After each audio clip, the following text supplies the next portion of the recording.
Papapasukin mo. Sino ba yan, Han? Dito, ha? Tumigil ka nga, lumayas ka dito, hindi kita kailangan. Nawalan ako ng tirahan sa Amerika, nasunugan ako. Baka pwedeng tulungan mo ako kahit sa Ngayon, Amerika. ngayon hihingi ka sa akin ng tulong pagkatapos ng ginawa mo sa akin. Di ba ikaw unang nag-asawa doon? O ba't ngayon mo uwi-uwi ka dito? Ano, nasunugan ka? Pakialam ko kung nasunugan ka. Saka may ano ka na ng pamilya. Sandali, huwag kang makialam.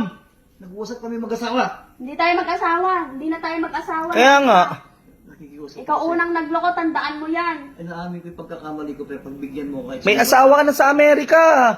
Pare, pwede ba? Usapan na yung mag-asawa to. Huwag kang makialam. Nagigigil ako sa'yo, ha? Tumahimik ka nga, lumayas ka na dito. Nag-uusap ako Wala ka na mapapala dito, lumayas ka.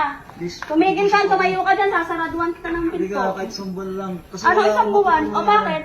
O, Wala asan na akong yung matulungan. pinag Bahay sa naman akin? natin to, kahit isang buwan Bahay lang natin? nag-iusap ako. Ba sino ba una nagloko? Wala ka ng karapatan dito dahil ikaw unang Naamin nagloko. yung Ano? pagkakamali ko, pero pagbigyan mo naman ako kahit Pagkakamali, isang buwan sobrang lang, talagang Erika. pagkakamali mo. Nagpakasal ka pa doon? 7 taon ka nang wala, Huwag pare. kang makialam. Usapan na Pare, yung mag-asawa 7 to. taon ka nang wala, di ba? Huwag kang makialam. Tigas na mukha mo ha. Ngayon mag-iiskandalo ka pa dyan. Ha? Nakakahiya. Magtawag ka ng barangay para palayasin niya ang asawa mo. Lumayas ka. Wala Lumayas ka akong dito. Hindi na kita nag-iusap ako. Kahit tatanggapin. isang buwan lang, Erika. Ano?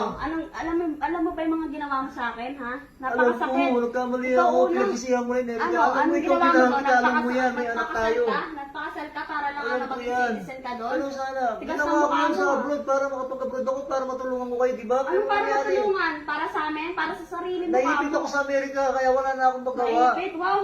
Nakitang-kita ko yung mga pinaggagawa mo doon. Ang sarap ng buhay Asawa mo. kami sa Amerika. Oh, wala akong Nakikiusap pakialam. ako, Kung kahit- nasunugan ka man doon sa Yeah. LA, wala na akong pakialam sa'yo. Tulungan mo ako kahit isang buwan lang. Paano ano lang? Isang buwan? Para sa Ano, pinagsamahan magsasama-sama natin. tayo dito? Ang tigas rin ang mukha mo eh, no? Pagkatas mo gawin sa akin lahat-lahat, Para babalik sa ka pinagsamahan lang dito. natin. Maawa ka naman sa akin, Erika. Wala Wala akong pakialam sa dito. Wala pinagsamahan akong bahay natin. dito. Nakalimutan ko na lahat ng pinagsamahan natin dahil sa Alam pinaggagawa ka naman mo. na sa pinagsamahan natin. Maawa ka naman sa akin, Erika. Wala. Hindi Umalis mo ka na, ako sa umalis ka akin. na, lumayas ka dito. Wala kang aasahan sa akin. Hindi kita tatanggapin, hindi Maawa ka naman sa na. akin, Erika. Nakikiusap ako. Bakit? Naawa ka ba sa akin, ha? Yung Tsaka may ginawa mo- pamilya ka naman dito sa. Umalis ka dito, pare. Pwede. Bumalik Huwag ka lang doon. walang ano, pare. nag-uusap Bakit? rin. Pare, pakiusap lang, pare. O, wala akong pakialam. Ikaw yung tumahimik, ikaw yung tumahimik. Dito nakakahiya ako. Hindi mo na siya asawa ko na siya, pare. Nakakarinig, Erika. Kaya nga lumayas ka na dito. Bigyan mo naman ako isang buwan lang. Tumahimik ka na, lumayas ka na doon. Lumayas ka Erika. na. Wala kang mapapala sa akin, wala kang tulong na maano sa akin. Lumayas ka doon, Kahit ano lang. bumalik ka doon sa pamilya mo sa Los Angeles. Erika, please, Erika. Tumahimik ka, wag mo akong hawakan. Erika, Tumahimik ka. nakikiusap ako. Ano nakikiusap, ha? Tulungan mo Ha? naman ako. Gusto mo isang ganyan? buwan lang. Pagkatabuyan pa ng gusto? Huwag ka mag-skandal. Hindi mo bahay to, bahay namin to.